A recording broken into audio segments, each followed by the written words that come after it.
maybe light hits 14 billion light years and says, I'm done. I'm done. I'm too old. Yeah. Welcome. You are entering into a strange dimension. A dimension where narratives from across space and time come together. Narratives that could have, might have, or should have been all exist here in one space. This is CineCasters Ultimate Timeline. Welcome back to CineCasters. This is a show where we watch TV shows and movies and then pitch them back to one another. And you are tuning in for the third episode of Suptember for 2021. I'm Janglez the Strange, and I'm joined by Nathaniel. Hey, I'm back. Or Nate. Nate, yeah. Well, I mean, technically, it's only been 2 weeks since you were back. So it's been longer than that since you recorded with me. But I think the episode that we did on Timer actually only aired from the point that this is airing like 3 weeks ago. Oh, really? Oh, that's interesting. Yeah, because I feel like we recorded that. Didn't we record that in like July? Yeah, it was July. Yeah, it was a long time ago. Yeah, because in my mind, I feel like it's been forever since we've done another. I mean, and so much has happened. I'm now in another province. Yeah, Nate lives in another province, in the same province I live in. Yeah, exactly. So I've just closed the distance from a 5-hour flight to a 1-hour drive. What's interesting, actually, just to pull back the curtain a little bit, we've recorded episodes where, I mean, the first episodes we did, we were in the same room.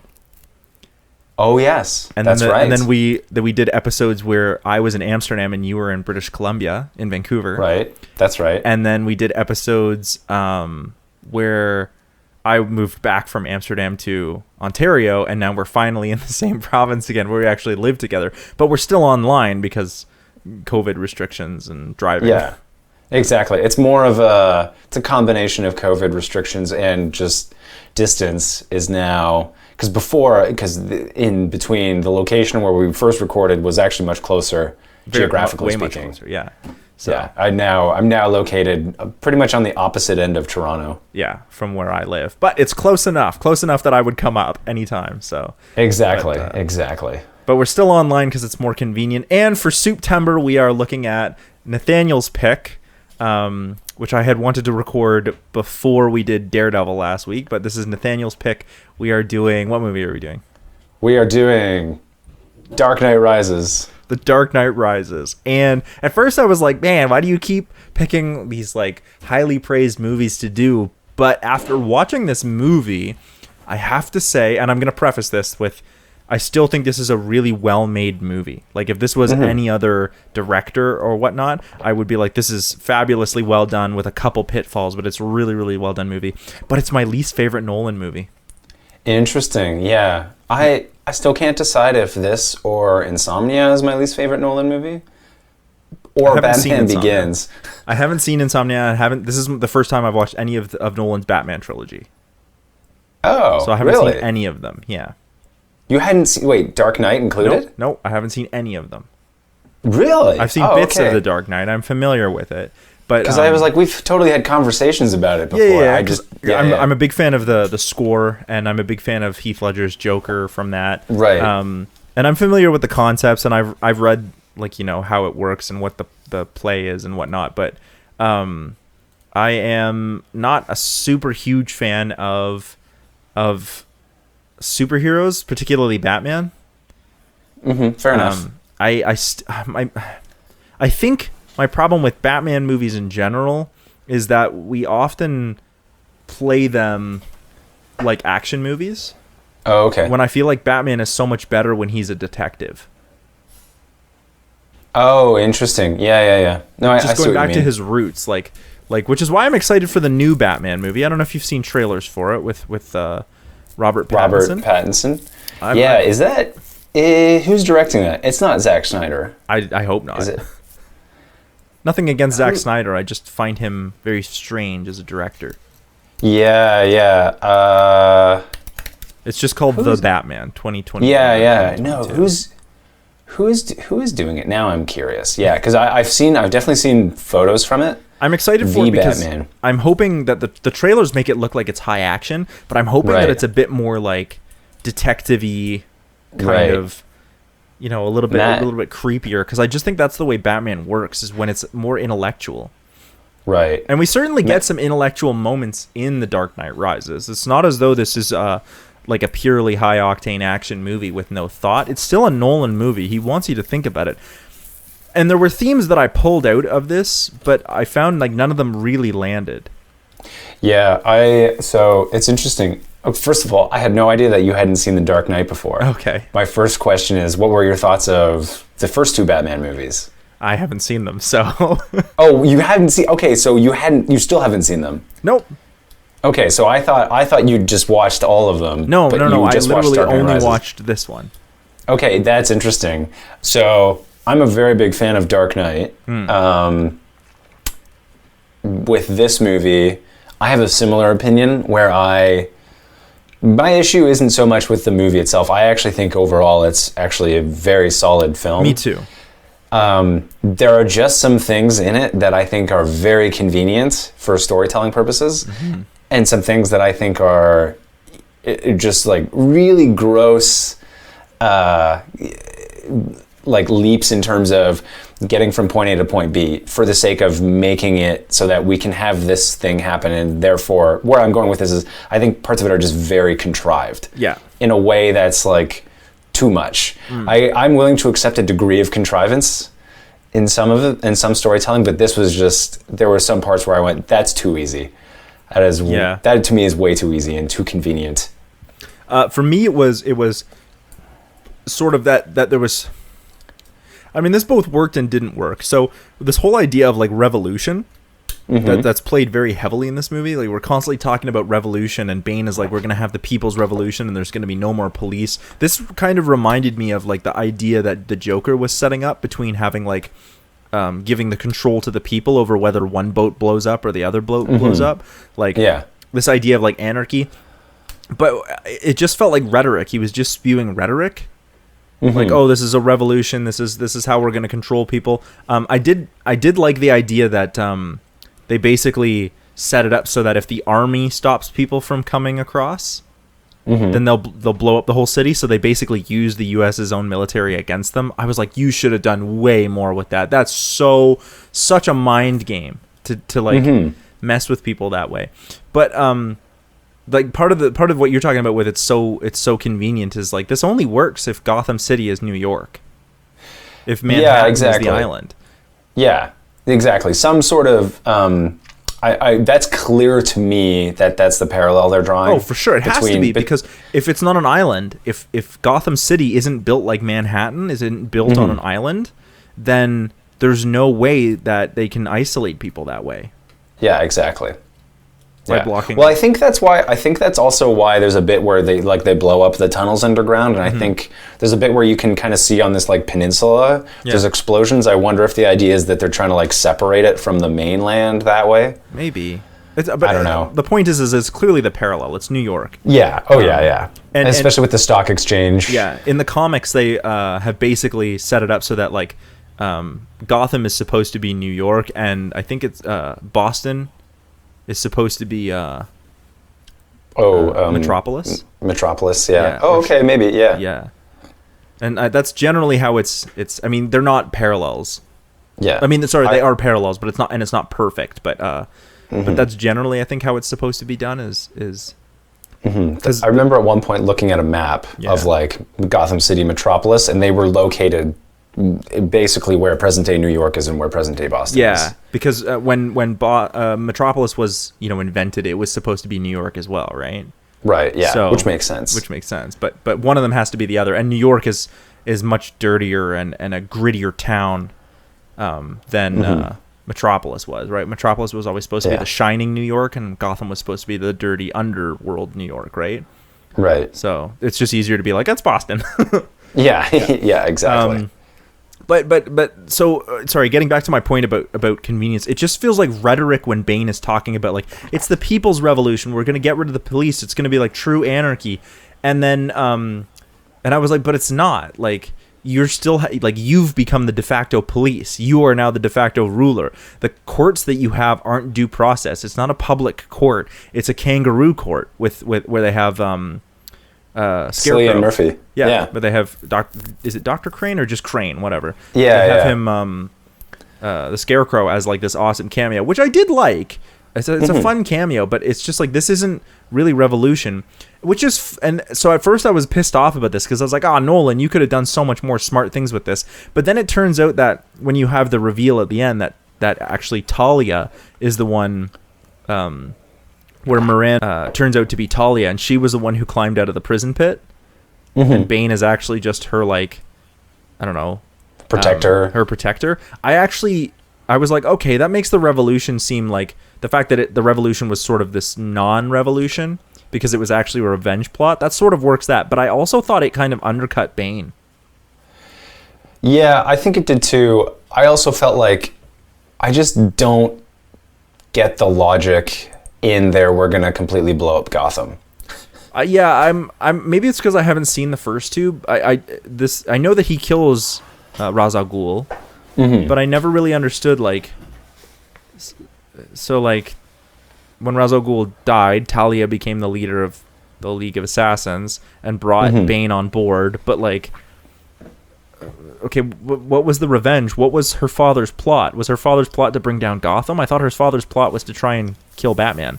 Yeah, so his plot, I did a little bit of reading on it today because I was also muddy. It basically, he wanted to destroy Gotham because he felt that Gotham was the place where all the insidiousness is actually born. And so he felt that if they actually destroy Gotham, whereas basically Batman and his family are trying to save Gotham and show that Gotham can be a good place, and Ra's al Ghul is saying that no, it can't. And the only solution to destroying this villainy that's actually becoming infectious is we have to actually destroy Gotham. Yeah. If I understand it correctly, that's his... But that doesn't make any sense to me either, because that means, like, all the evil in the world is being bred out of Gotham. That's dumb. Because in the comics, the League of Assassins is supposed to be this global organization that's based out of like somewhere that's vaguely Eastern Europe, right? / the Middle East, right? Yeah. But like, why would Gotham be the place of where all evil comes from? That doesn't make sense to me. The whole idea there was supposed to be that that Gotham is this, this city that is rooted in corruption, much like 1980s, 1970s New York. Right. Right? And that Gotham, or that Batman sees the good in New York and wants to fix it. Like, so there was a time where New York was like the shittiest place to live on Earth, right? It was just like hell if you were a poor person, and it was just crime all the time. So the movie Seven takes place in New York, and it's supposed to like be this kind of like New York is hell. Right. And I think that's 1980s. Is when 1990. Maybe it takes place in the 80s. I think it's supposed to be set in the 80s. I know it came out in the 90s, but right. Yeah. And so that's the way I always felt like Gotham was supposed to be, is like this terrible New York. But that doesn't mean like Ra's al Ghul would actually have any. Sorry, I keep calling him Ra's al Ghul. I know that it's Ra's al Ghul in the comics, but in I think it's Arabic. It's pronounced Ra's al Ghul. So I keep mispronouncing it. So interesting. Yeah. But my point there was just like that's a dumb plot point. Yeah, I think okay. So where I would say for me, Dark Knight works because, and I think a lot of people agree, the Joker is such a great villain character. He is chaos. Exactly. But that's why it works, is because he's trying to implement this kind of anarchy. Yeah. So Christopher Nolan said that when he was trying to create a villain that basically embodied this evil that you can't understand, and the real horror in something that's just completely irrational and just wants to destroy things. Yeah. And I think what's interesting, when I think Bane could have acted as a bit more of a counterpoint to Joker, where he does seem to have some bit of a guiding philosophy in the sense that he wants to destroy something to build something else up in its place. Yeah. That's sort of what's implicit. Yeah. However, I think and I actually picked up on that too, where he's speaking a lot of rhetoric that it becomes empty because in the end he just wants to destroy Gotham. But also is what it ultimately is revealed. It's not really anarchy. So I feel like if I had to take a shot in the dark It seems to me like the plan was to create a to do something similar with the Joker that happened with Bane, but really root it in anarchy.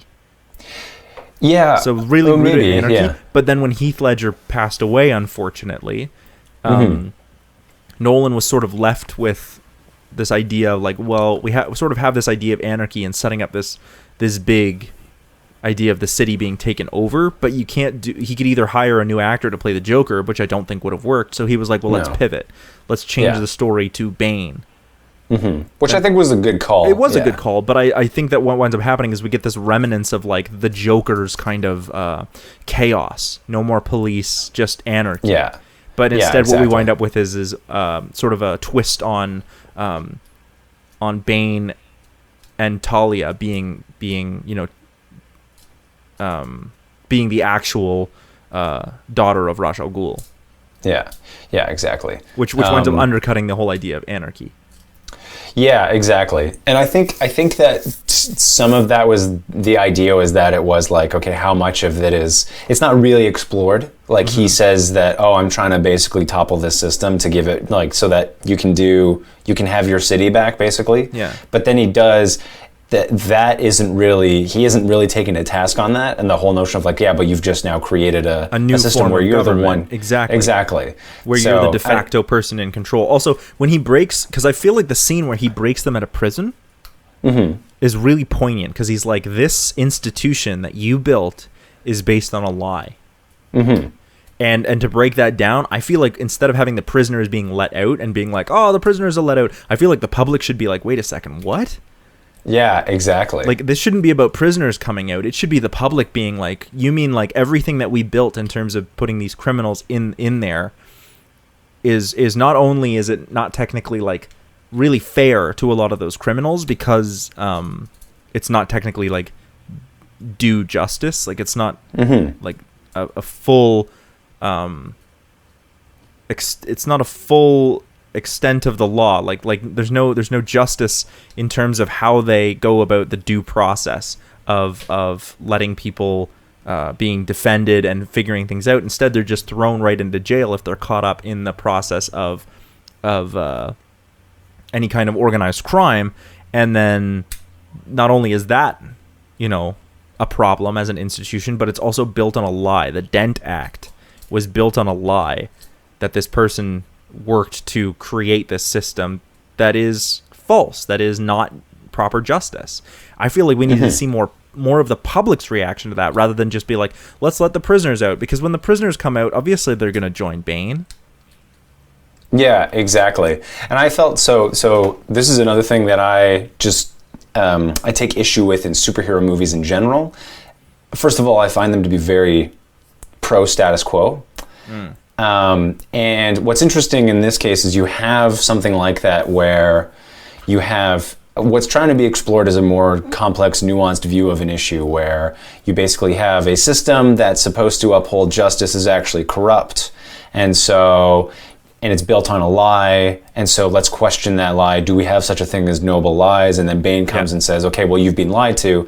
Now, but what's interesting is still underneath all of that, you still have society divided into criminals and people who are not criminals. Yeah. And in the end, it's, because I agree, I felt exactly the same way. I felt, well, wait a minute, this should actually have more of an effect for this to really work.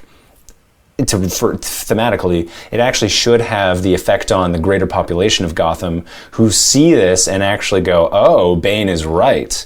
We've all been lied to. Because then in the end, the courts... Sorry, go on.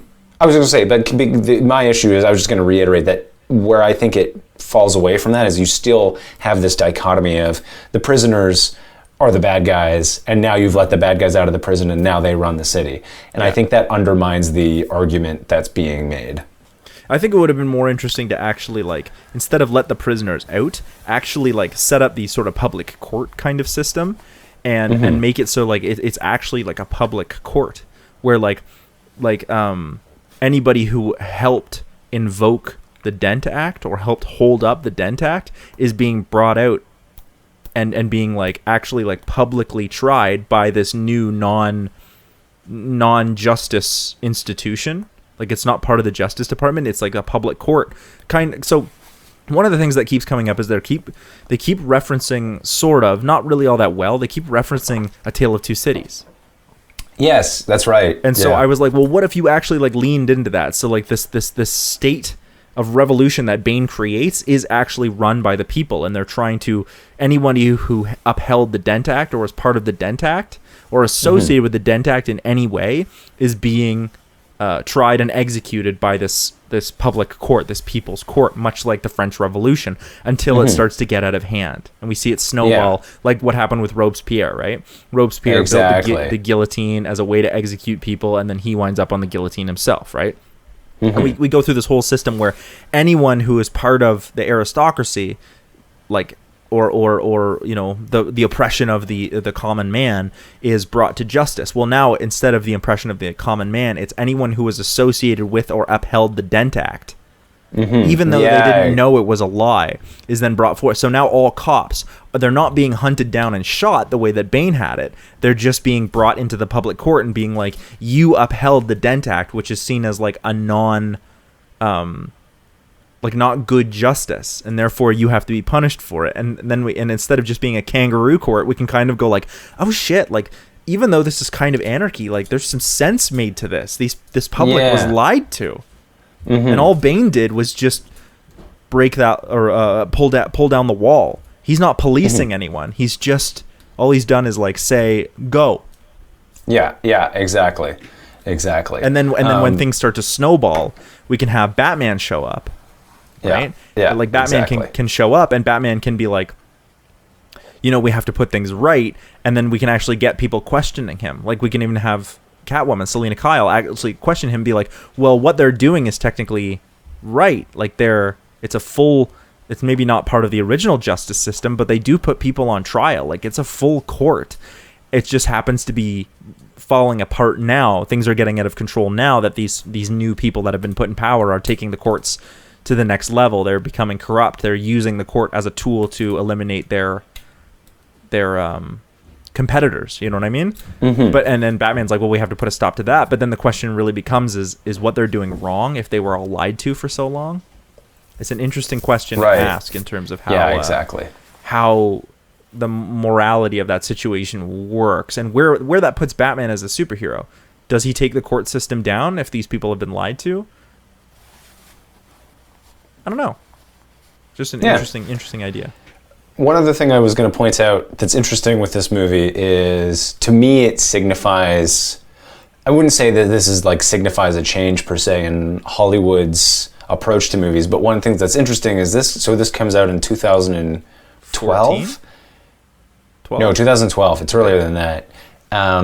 And this was still within 4 years of the financial collapse, the institutions around the financial collapse of 2008.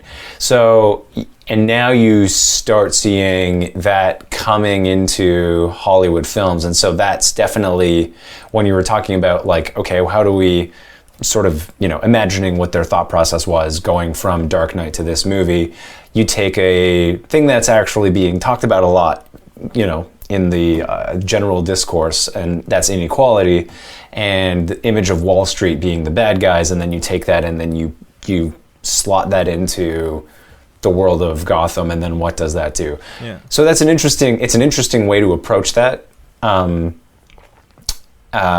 it's like, it's clear to me that there was that's the idea that they were playing with, was that, oh, okay, like Gotham is run by these billionaires who have been exploitative.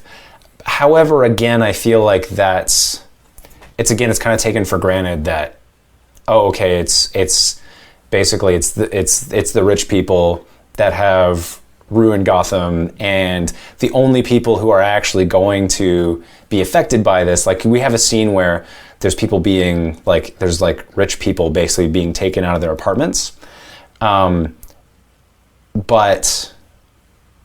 it's played in this extremes of people where you have the rich ruling class, and then kind of the poor class who are mostly associated with criminals. Yeah.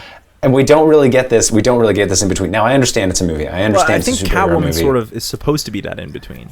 But she's maybe I'm extrapolating a little bit, but to me it was always sort of implied that she was put in the position that she is stealing out of desperation. But she knows that it's wrong. She's not part, like, we see her as oppressed, but we also don't see her as being we don't see her as being part of the I mean, she is a criminal, I guess, but she is also like this heart of gold Robin Hood type, right? So yeah. you know, she talks about it, you know, you got to do what you got to do to eat, but then she's like, I don't want to be part of these people ripping people from their homes, right? Right, yeah.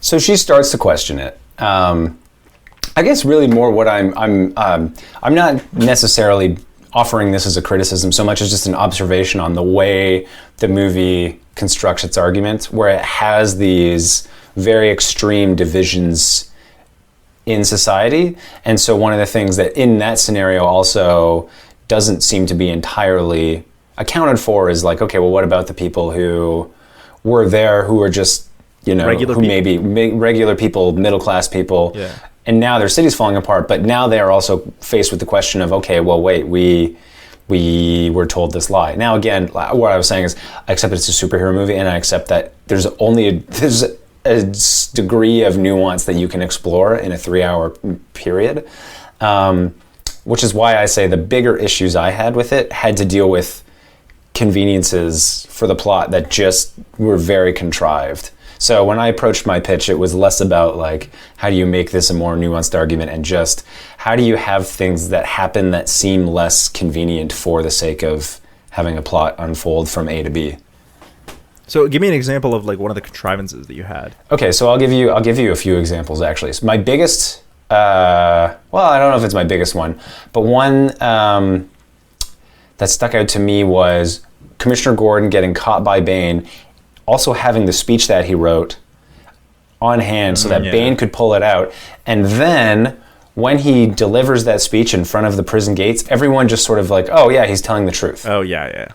Which I thought was contradictory to the fact that later in the movie, everyone's like, oh, you can't trust Bane because he says that this bomb's, he's Bane. So I was like, okay, well, in that one scene, everyone was like, oh wow, this guy's totally blowing the lid off everything. And I was like, that just seems, that whole string of events, going from him getting the piece of paper and then having it on hand in front of the prison to tell, and everyone just believes him, and then it incites this rebellion, to me was a little bit too convenient. I'll give you another example. I also thought Joseph Gordon-Levitt's character, Blake, knowing that Batman was Bruce Wayne, like, that was, to me, that was way too easy. Because he gives a whole speech. It's a very well written speech that he gives, where he says, oh, I've practiced that look in the mirror. And he delivers it quite well. And I'm not saying that it's like badly written or badly performed. In fact, I think quite the opposite. But I think in terms of him, just that being the way in which he knows Bruce Wayne is Batman, when other people, like at the end, Commissioner Gordon's like, who are you? And he's like, oh, well, you put a jacket on a kid when he was Bruce Wayne? Oh, it was Bruce Wayne? I thought, again, it first of all, it makes Commissioner Gordon look like an idiot. And second of all, I just really questioned that this guy, out of the blue, we've never seen him before. He shows up and he's like, oh yeah, I know you're Batman. As if everyone, I was waiting for him and everyone to be like, oh yeah, we knew you were Batman. Everyone knew Bruce Wayne was Batman. We just didn't want to say it because we didn't think you knew. Yeah, exactly. And this is another one that gets talked about a lot, but it still really bothers me, is he basically, he climbs the pit, cut, he's in Gotham City. Now, again, I'm willing to accept, because, okay, it's Batman. He can like sneak around things. He has means of getting there. Maybe it's not important, but enough people, like me included, it's just something that I got so hung up on. I was like, how did this city is on complete lockdown. No one gets in or out. And he got in. I don't quite buy it. So here's the thing that I have a problem with that. If he got in, how come he just doesn't tell other people how he got in and then get them out? Well, exactly. Then it opens a whole other plot hole. Like that opens another can of worms, right? So, Those were really the main things. Yeah. I also think the fact that he gets out like in time, because nobody else knows that the bomb is decaying, right? Only Miranda knows that, and she's the one who tells people. But then the fact that like he somehow knows that the bomb is decaying, or he shows up like in time. To, on the last day. Yeah, we only got 24 hours to get this bomb out of here. Yeah. It's just. I also felt the characters were wearing plot armor. Yeah. They get shot at, and yeah. Yeah. So. But I will say some good things. I mean, Nolan knows how to cast them. There's some great cast in here, and I know he only uses the same 15 actors, but it's great. It's like, I mean, everyone who's in this does a great job on on who they are. Michael Caine, I thought really is believable when he has that whole scene where he talks about leaving Wayne Manor. Mm-hmm. It's a really touching scene, actually. And you can see, like, I'm like, damn, you are believable as Alfred Pennyworth. Like, my heart is breaking watching you have to say goodbye to the man you raised. Exactly. Yeah. Yeah. That's really well done. I think Tom Hardy as Bane is really iconic. I just wish that the ending didn't sort of undercut him as the villain, because it turns out like the whole plan was actually Talia's, not Bane's. Mm-hmm. Which I'm okay with, actually. It makes her really cool, but it makes him less scary. Yeah. Which I don't have as much an issue with, but I see your point. Yeah. I don't have an issue with it because I do think it's awesome to. I think the twist works. Mm-hmm, yeah. It's pretty obvious because if you know the comics, then you know who Talia is. Right. And also the fact that when you see the little kid coming out, you can tell that it's Joey King, the actress. Right. Okay. As Joey King, and clearly female. Like, she just has these huge eyes, which are not normal on a dude. Right, yeah. So yeah, there was a couple things where I was like, okay, like, that's pretty obvious. But it... I don't know. I liked Bane when he was sort of this painful, brooding sort of psychopath, and I felt like maybe there was a way to reveal Talia without removing Bane from this kind of pedestal. Yeah, right? Because after they reveal Talia, Bane just gone. Yeah. Like, what happened? Well, Catwoman shows up and. Yeah, I don't know. There could have been a way to like set it up where like why not have Batman defeat Bane again while Catwoman has a fight with Talia. You know what I mean? Like, if she's part of the League of Assassins, let's see Talia kick some ass. Talia can exactly. Yeah, actually, that's a great idea. It's just I want to see Batman beat Bane, and we sort of see that he does beat Bane and then get betrayed. But I mean, I know that I want a detective movie, but this is still an action movie. Right? Yeah, exactly. So if you're gonna have Bane break Bruce Wayne's back, then you got to have Bruce Wayne. You got to show Bruce Wayne win. You break my back, I'll break yours. And that's not quite what I'm going for, but you got to show Bruce Wayne win, and we kind of get that. But yeah. I will also say that there are so many like bodies in this movie, huge scenes with so many people, and that must have been a logistical nightmare. But Nolan knows how to pull that off and make it look good. Well, that's the thing. I think Wally Pfister was still the cinematographer on this, and I love the way he plays with like extremes of shadows and highlights. Yeah. There's one shot, I just want to talk about one shot in particular that really stuck out to me. This time it's a low angle looking up at Bane, and he's sort of silhouetted, but you get these really harsh highlights, and yet you can still see the detail in his skin, and yet you get these really harsh, like, crushing blacks behind, but you can still see detail in that. Yeah. That is very hard to do. And it really also fits thematically with the content. Yeah. So from a visual standpoint, yes, like, that's perfect, because the next thing that I was going to talk about is the visuals. Like, right from the get-go when they do the whole plane scene, that high-flying plane scene, which did feel out of place. Yeah. It does feel out of place in terms of like what kind of movie this is. I understand that it's all set up, but I was like, that's something straight out of Mission Impossible. Oh, totally. It was so funny. I completely forgot about that scene when I was writing my pitch. I was like, I looked back at an outline and I went, oh yeah, the movie starts with that scene. It's a great scene. It is a great scene. It's a great scene. But it feels like Mission Impossible. If it doesn't feel like it fits, absolutely. But right from the get-go, you get that scene, and it's just so crisp. Nolan, I don't know if he shoots on a different kind of camera or something like that. Well, that was IMAX. They would have shot that on IMAX, so you get this really large film negative, so you can really get a lot of detail. But it's so crisp. Like, the lighting looks good. Like, the grass that's looks the film greener. format. That's the IMAX format. You just get that really It's rich, really man. clean image. Yeah. They must have spent a fortune on color correction though, because like it just looks that good. I mean, yes, of course. Oh, they obviously would have, but a lot of that's the film stock, and a lot of that's yeah. and the lenses because with those IMAX cameras, again, because it's just a larger format, so it's like you just can capture so much more detail that way. It looks so and that's good. why I don't know if what you saw, but on the Blu-ray, I watched it on Blu-ray, and the Blu-ray actually had the changing aspect ratio. So whenever it went to IMAX, it filled the screen. Yeah. And then when it went back to 35 millimeter, It goes to letterbox. you got the what was it 2185? Sorry. Like what's standard the aspect? standard like letterbox for No, yeah. Well, it would have been. No, I'm just looking it up. What aspect ratio is that? Man, it's been so long. I'm so rusty on all my aspect ratios and film formats. It's kind of embarrassing. 239 to 1. That's it. Yeah, which is a more standard widescreen format for Hollywood. Yeah. That's what I say when I say the letterbox. I mean like the standard widescreen format when you have the two bars that come in from the top. Yeah. Letterboxing. Yeah, technically, it's not. Well, for home video, it's letterbox. Technically, that's actually just the film negative itself is actually because they would have filmed it on. They're filming it on lenses that are able to capture the image on on a wider aspect ratio. Yeah. Cool. I'm just looking to see what lenses they used. You can actually look it up on IMDb. That's so cool. Yeah, I think we should get into pitches though before we devolve. This is no one cares about this. I mean, I think there are people out there who do care, but they came to the show to hear our thoughts on the characters and the format and the structure, not on which lenses and aspect ratios were used.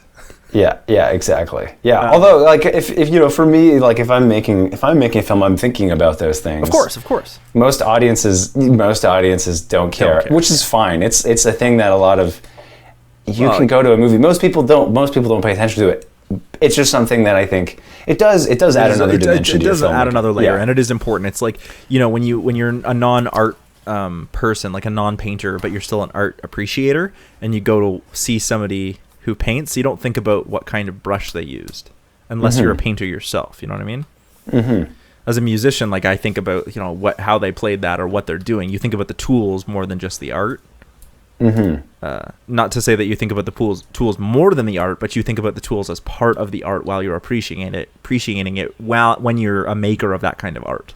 Mm-hmm. Yeah, exactly. So how's your pitch? Are you confident in it? I'm confident. I don't know. I think mine's good. Yeah. Mine's okay. Do you want to go first or should I? I'm going to flip this guitar pick.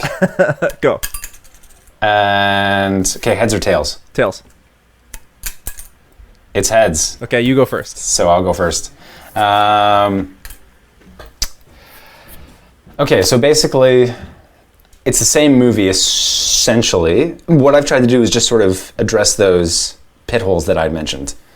So it's essentially the same movie up to the point where Blake shows up and confronts Wayne about the orphanage.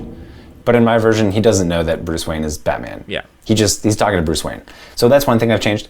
Okay, I know I was just before talking about the dichotomy of like how it's putting everybody into polar opposites. I've just decided to double down on that. So in the beginning, just to emphasize, instead of really addressing it, I just thought, well, it's Batman, whatever. We'll make it so that we're really making it clear that there's a lot of inequality in Gotham City. So that's what everything is built on, is that even though the criminals are being put away, let's say, there's still this like massive inequality. There's lots of people who are without work, and there's lots of people who have. Anyway, so now we have the same movie. We have the big heist at the beginning. We have Selina showing up, stealing the necklace from Bruce Wayne's safe, all the way up to when she has the congressman with her in the bar and she goes to get the thing that she was getting, the thing that she wanted to get paid for, the fingerprints. Then we have that chase scene where Commissioner Gordon chases the guys into the sewer. This is where it significantly changes for me. In this version, he's actually caught, and this time he stays caught by Bane. And so Bane is going to actually keep Gordon as like a hostage. So Blake basically is then, they send police into the sewers to go and look for Gordon, but they can't find him. And Batman's actually down there too. And he actually finds Blake. And so this is where you actually have the first interaction between Bruce Wayne as Batman and Blake. And Batman's basically says like the sewers but underneath Gotham haven't been completely mapped. And he's like, and I think they're changing them. I think these guys are actually like rebuilding the sewers and making new tunnels that I haven't seen before. So they're not able to find Gordon. And here's where we actually add the bit where Batman actually is able to get access to Gotham City from Wayne Manor, because there's actually like a very narrow underground tunnel network that only he has access to. But we see him do that. Anyway, we have the same thing with the Bane stock exchange takeover.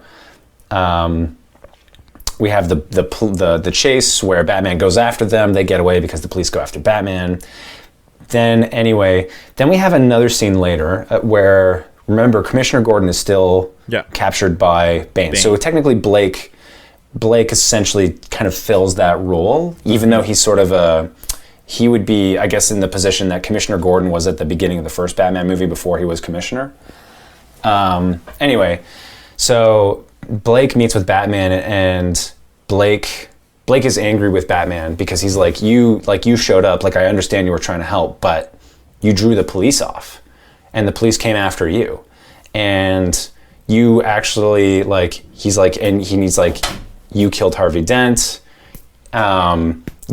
I still believe that you're good. Like, I still believe that you, for whatever reason you did that, like, I don't know what happened, but I still believe that you have good intentions, but you should back off. This is a police matter. And Batman says, basically Batman then takes him to task and says like, well, I can't trust the police. I know that the police are corrupt and I can't trust them. So then Bruce gets back to Wayne Manor, and this is where you have the scene where he gives Alfred the hard drive and says, I want you to give this to Fox so you can scan it. And Alfred says, I'm not going to do any more. We take it a step further, and Alfred says like, basically, I can't help you because, says, I'm not going to bother. I was going to try and do a Michael Caine impression. I'm not going to. Michael Caine.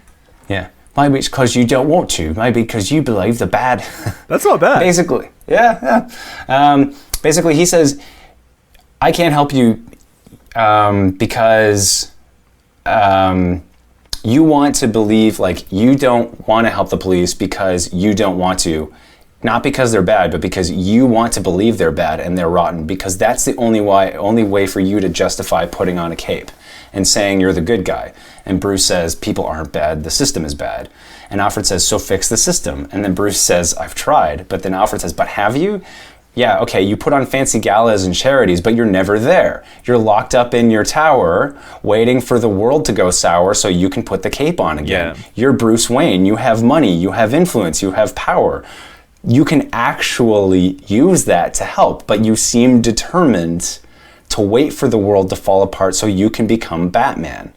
And so Bruce Wayne won't hear any of it, and then that's when Alfred digs in the knife and says like, what if I told you that Rachel wrote a letter and I burnt that letter? And so that essentially becomes you basically extend that scene by basically having Alfred call Bruce Wayne to task and say like, look, you want to fix things, you can.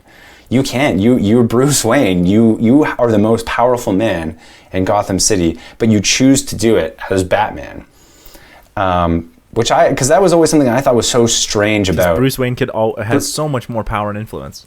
Exactly. That's the thing that I always, because I think one of the ideas is supposed to be that, oh, he has power and influence, but he can't use it, so that's why he has to become a vigilante. Yeah. But I think that notion maybe worked 30, 40 years ago.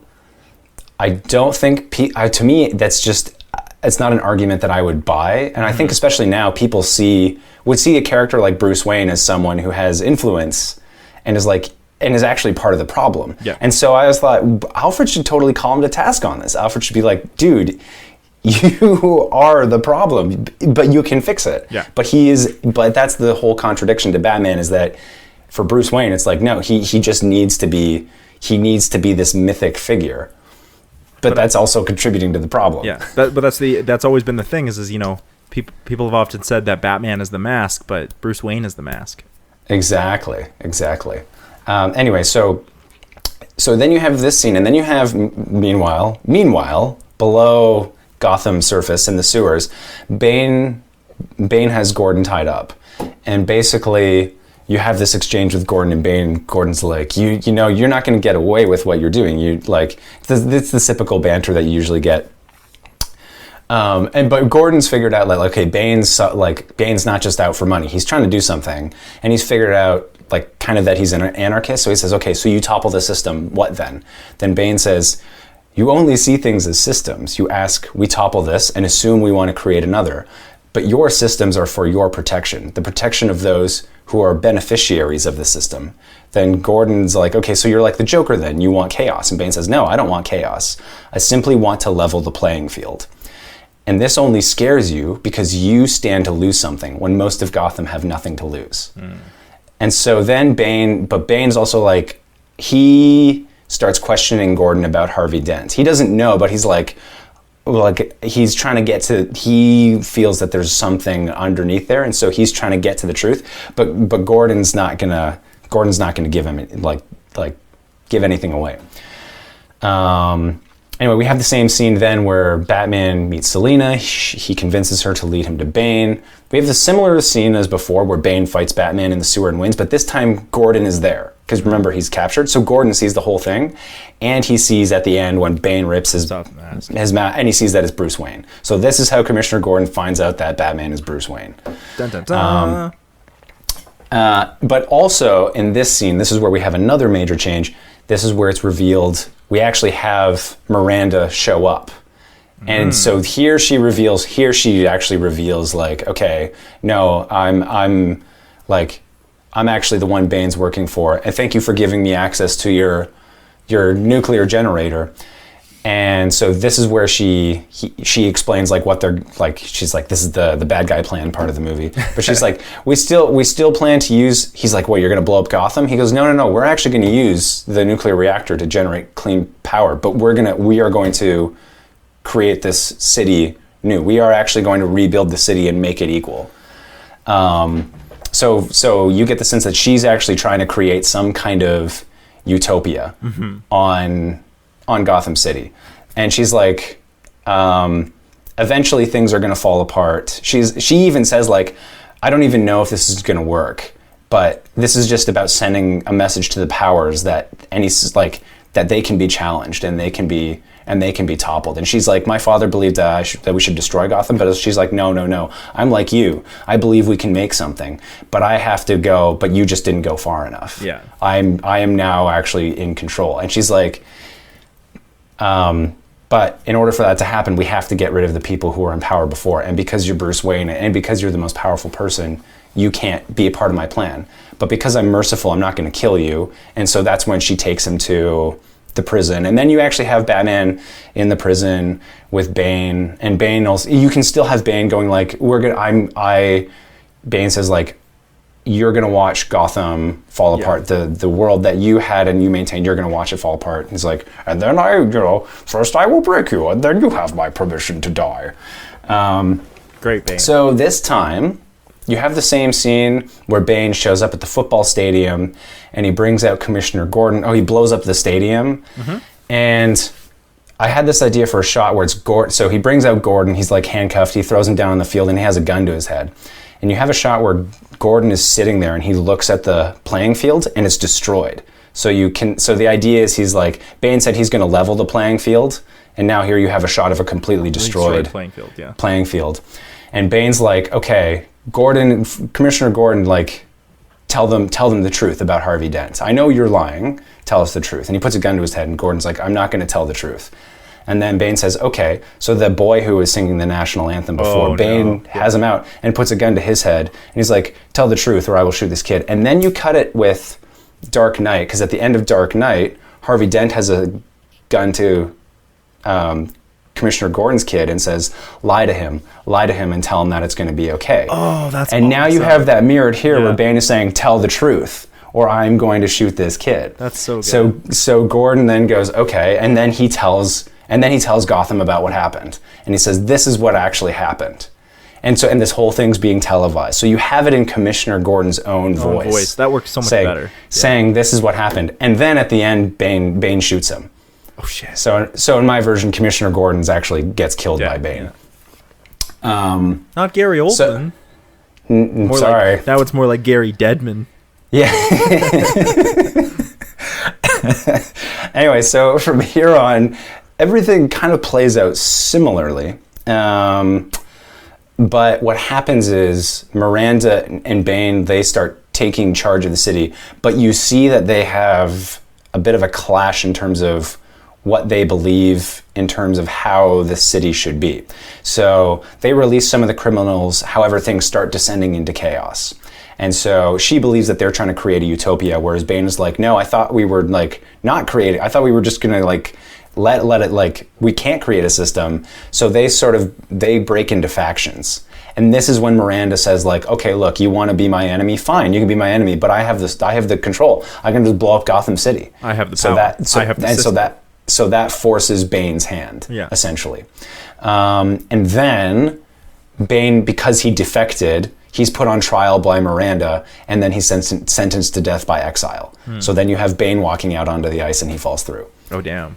Yeah. So now you have, and Selina's here for all of this. So she's kind of taken side with Miranda. And so Selina is watching Miranda kind of descend into this like power hungry madness. And Selina's like, she's going, okay, wait, but I thought we were just creating, I thought we were going to make a better world, like with like this nuclear reactor. We were going to power Gotham, and it was going to be, we were going to be able to function on our own. We were going to create a just society, but you're taking charge. But because she's called Miranda into question, now she's on the line. So she's got to go into hiding. Anyway, Batman escapes, and then he uses this underground tunnel network to get back into Gotham City. And he finds Selina, and they work together. They rescue, Blake is then, there's a scene where, like in the movie, it's Joseph Gordon-Levitt, he goes and rescues Blake. And from that point on, it more or less plays out the same way, where you have Batman, Selina, and Blake teaming up. They find the bomb, and Batman drives it away. They stop Miranda. He flies the bomb away. The bomb explodes. But the way it ends is a little bit different, where instead of having the scene in Florence, where Michael Caine shows up and is like, oh, look, he lived a happy life, you just have the scene where Morgan Freeman goes back to the weapons armory and asks like, oh, I wanted to tweak the autopilot, and they say, oh, it's been fixed. Yeah. And that's it. Oh, and then you have Blake getting the stuff, and he goes to Wayne Manor and then goes to the Batcave, and then that's how he goes, oh, okay, Bruce Wayne was Batman. Yeah. Yeah. And that's it. Is he supposed to be Robin? That's the trope implication there. Is he's the new. Yeah. Yeah. That's good. I think you fixed a lot of the issues. Although people would be mad that you killed off Commissioner Gordon. Well, there wasn't going to be another movie, so it's like, just I felt like anytime one of my big gripes with any sort of trilogy is there has to be, in my opinion, for it to really work, you have to kill one of your central characters. You have to show that like that's a possibility. So I'm going to use Star Wars as an example. Lawrence Kasdan actually talks about how with the original version of Empire Strikes Back, they wanted to kill Harrison Ford's character, Han Solo, at the beginning of Empire Strikes Back, and how that would have really, and I actually think that would have been a way more interesting way to begin. Because it means that your main characters don't have plot armor. Exactly. It raises the stakes. So and in the case of, as a narrative tool, like, you're basically going like nothing is sacred. Exactly. And so in the case of this, you have Commissioner Gordon and Batman who build this conspiracy at the end of Dark Knight, and it forms the basis for the rest of the world. And then once that is upset, that shifts everything. Yeah. However, they come out unscathed in the end. So, and I think I think that there's more poetry in having a character who's like, I stood for this, I believed in it, and then it comes back and it gets them in the end. I like the dichotomy you had where like lie to the kid and then he's like tell the truth. That's really cool. Like I haven't seen The Dark Knight, but I was just like, oh, that's just visually like impactful. Like it's effective in terms of how you draw those parallels. Thank you. It's good. Mine's a bit different. Okay, interesting. So, yeah, I'm looking forward to hearing yours. I was like more interested in what was happening to the people than what was happening to the superheroes. Okay. So I didn't not focus on the superheroes, but I was more interested because I thought the characters were there. So my pitch actually takes place in the middle of this movie.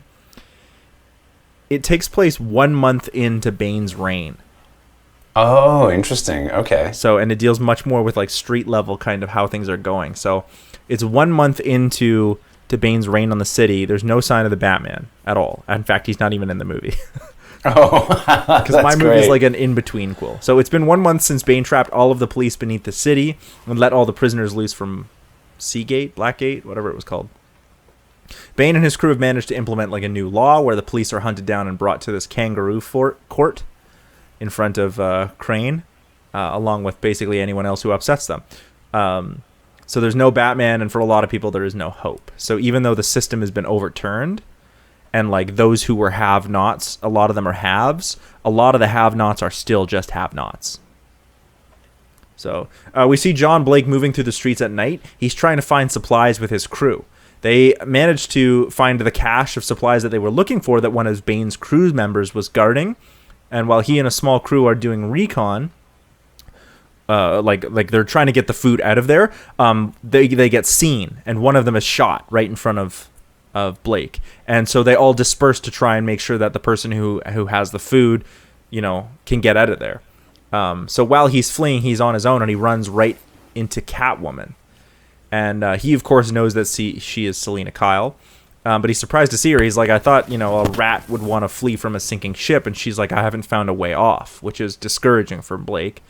But Blake moves to get out of her way. But Catwoman is like, I have all the cards now. Why shouldn't I just give you up to Blake's men?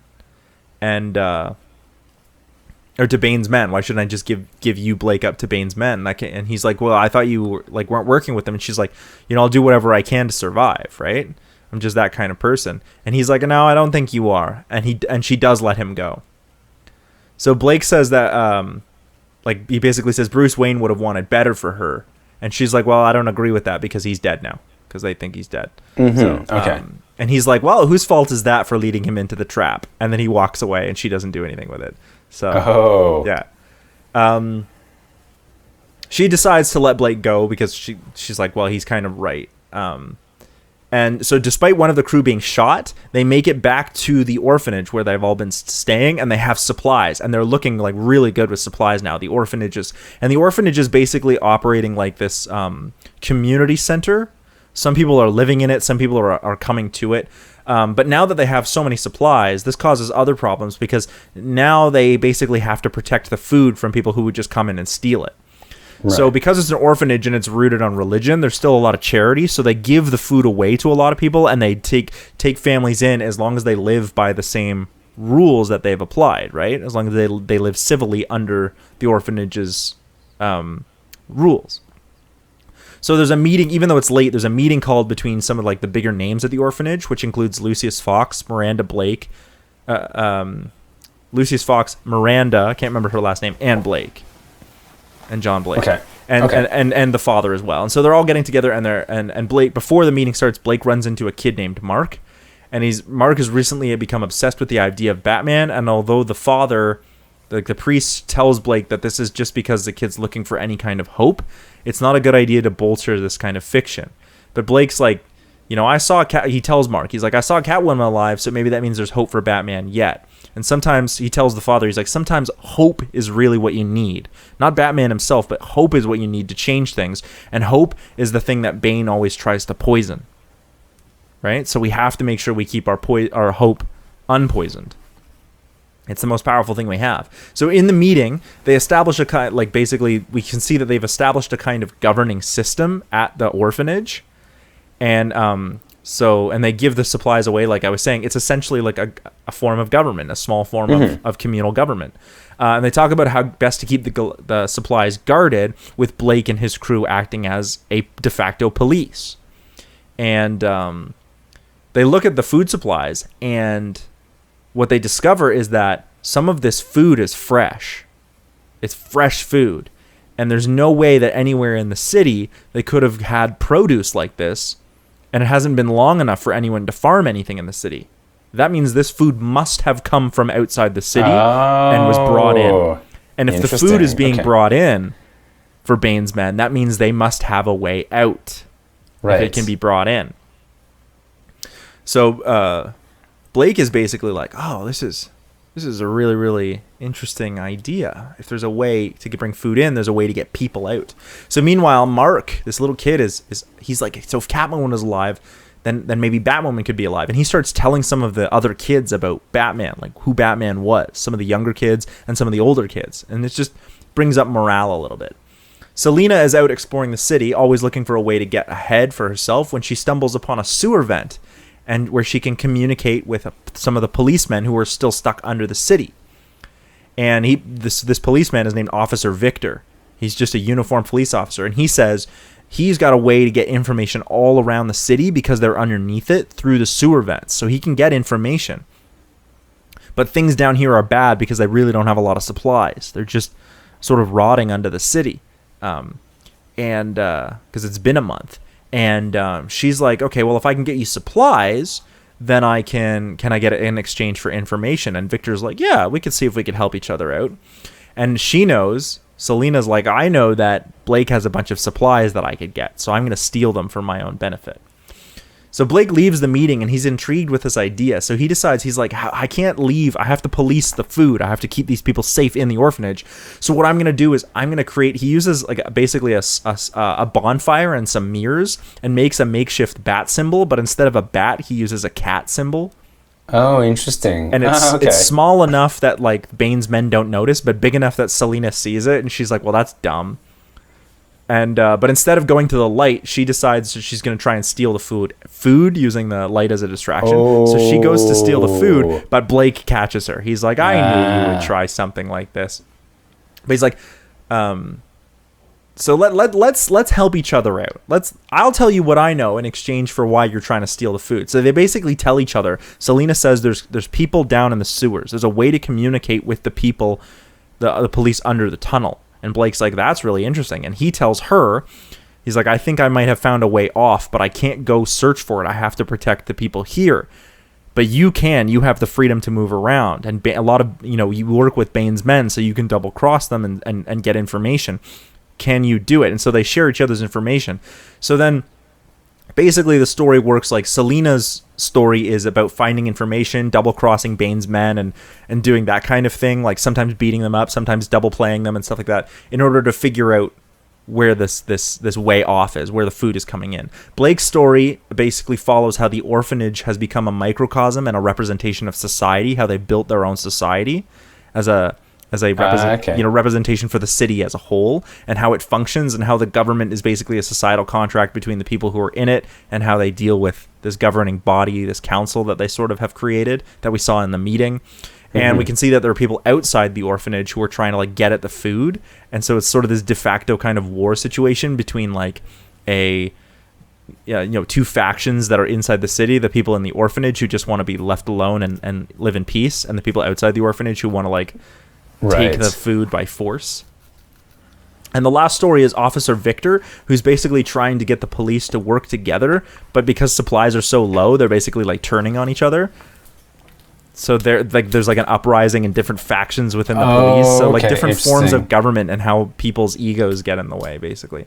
And then there's a minor plot with Mark going around drawing Batman symbols, trying to give people hope. So he's drawing Batman symbols on buildings and stuff. But eventually Mark gets caught by the anarchist public that's sort of run by Bane for drawing these Batman symbols throughout the city, and which they see as a form of protest. So in order to go save Mark, when he realizes he's missing, Blake is like, I have to go to the courts.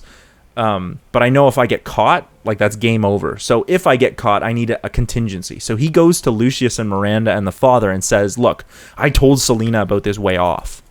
And I think she's going to help us out. So, like, you guys know about this way off the island that we're working on. So, like, just in case something happens to me, you guys know about it. You can work with her about it. And he leaves and then goes to basically to the kangaroo courts, but he has to be very careful that he doesn't get seen because he's a police officer. And he basically, I want him to have a speech where he basically claims that Bane is leading Bane has said that this is sort of an anarchist society where the people are leading, but in fact, it's just Bane has put himself in a new system.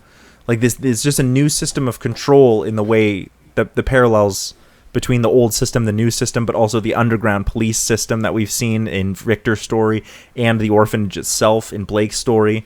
And then finally, he basically, you've just created a new form of government with Bane as your de facto king. And then he gets away with Mark safely. Yeah. But he does overhear Bane talking about the trucks and the bomb and the fact that there's something up with the bomb. So now they know about the trucks.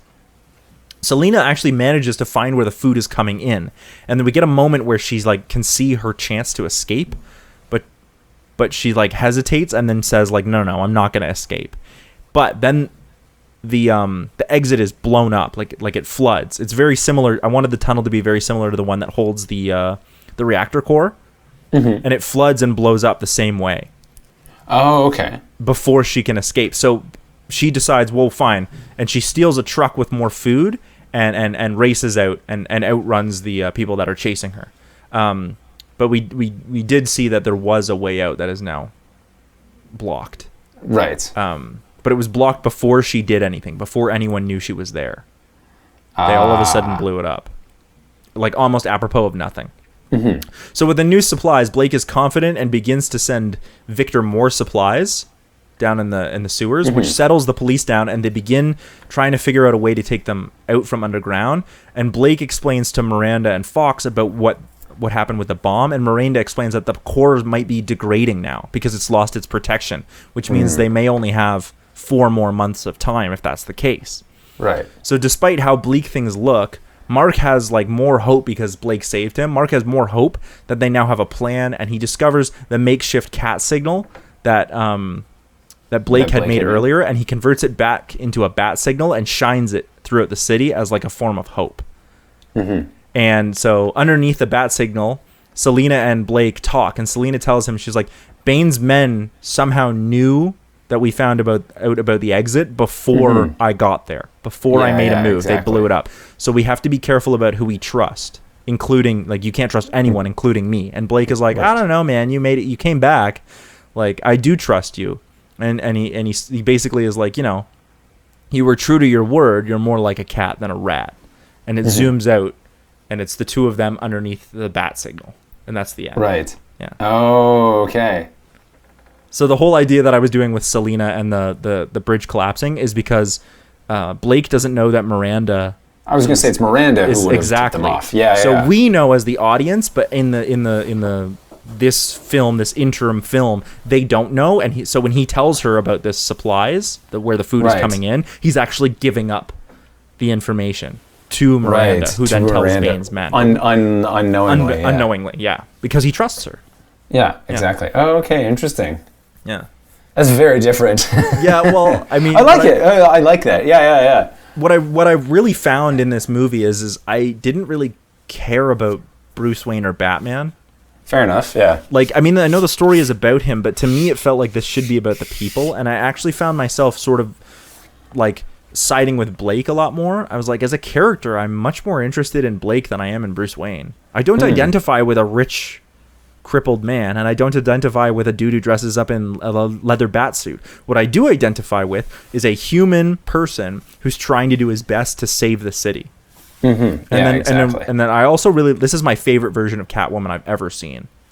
Right. Like even out of the comics or anything like that, I was like, oh, there's some real depth to her. She's like, down on her luck, stealing because she has to, but she even says she's kind of like Robin Hood. She even gives back to the poor, right? Like, I don't know. And she's conflicted too. Yeah. Yeah, she's much more. I liked the flawed version of her. I think I think this might be my favorite version or my favorite woman that Nolan has ever written. She's complex. Okay, interesting. Yeah, well, because that was actually another note that I forgot to mention. One of the pitfalls was I felt the female characters were, it's a classic thing with Nolan. Classic thing, but yeah, a lot of the female characters are not his strong point. But I actually think movies. this might have been his strongest female character. I think so. Actually, who is it in Insomnia? It's what's the actress's name? $1 Million Baby. I think it's her. I have no idea who you're talking about. Hilary Swank. Yeah. Is she? I think she's Insomnia. Yeah, she is. Okay, yeah. Because I thought she was an interesting character in Insomnia as well. But I liked this version of Catwoman, so I was like, I actually identify with her as somebody who's like out of their luck or down on their luck, like basically poor and trying to do something to get back at the system. Because the way that Catwoman is often portrayed in the comics is just like this amazing thief who steals because she can. And then winds up in a relationship with Batman, and I'm like, because she's often like portrayed as like super seductive, but I mean she's still seductive in this, but it's much more nuanced. Well, it's also her, the way she approaches it is often because she's trying to get something else. Exactly. So she uses it because one of the things that I've noticed that Anne Hathaway did that I didn't notice it before so much, but she channels her voice a certain way. Yeah. Where it's like it's indicating like, okay, like now I'm being sincere. Okay, now I'm actually trying to. I thought it was actually really. It's not super subtle, but in the context of this movie, it works quite nicely. Where it's it says something about the character and the means and the tools that she uses to try and achieve her objective. It actually kind of reminds me of the way Batman does things, because there's like this Catwoman persona where like sometimes when Selina talks, there's this vulnerability to her. You know what I mean? When she feels hopeless, like there's no way for her to start over after her criminal record. She talks to Blake about it too. They have this sort of conversation, or Batman, sorry. And when she's like, I can't even get off the island. And you can hear the kind of despair in her voice. She's not in the Catwoman persona. When she puts on the suit, she has like a different voice. It's more seductive. It's more lower. You know what I mean? Just like the way Batman gargles sandpaper. Yeah, exactly. Yeah. Right? So where is the switch? Where's the switch? Yeah. Where are the drugs? Yeah. Where are the drugs? Anyway, so I actually really liked this version of Catwoman. So I was like, I identify with this version. She's complicated. I want to follow Catwoman more than I wanted to follow Bruce Wayne. So to me, those were the two characters that I wanted to follow. So I was like, I'm going to write a story about them. Interesting. Yeah. No, that was a good call. Yeah. Well, any last minute thoughts about The Dark Knight Rises? No, I still enjoyed watching it. Yeah, me too. I still think it's a great movie. I just, there's just some things where I go, that I feel like that could have been. There's a better way to approach that, but to me, I felt like there was just a lot of themes, like hope, light and dark, pain. Revolution, anarchy, references to A Tale of Two Cities. There's just so much going on that I had a hard time feeling like any of them were resolved well. Yeah, they were resolved, but I felt like none of them were done incredibly well, which is why I say this is, in all of the movies that I've seen from Nolan, this is my least favorite. That isn't to say that it's a bad movie. And it does have my favorite, like I said, my favorite Nolan female character and my favorite version of Catwoman ever. Right. Yeah. So, yeah, good movie. I think, I still, I'm still a Christopher Nolan fan. I'm a fan of this movie even. I'm a fan of this movie too. I mean, I would highly encourage you to watch Dark Knight. I think it does a better job of tying everything together. That's what I'm told. And from what I've read. And actually, because the reason I kind of got back into this trilogy is because I actually bought the screenplays, the original screenplays. Yeah. And so I would read them and then I'd watch the movie.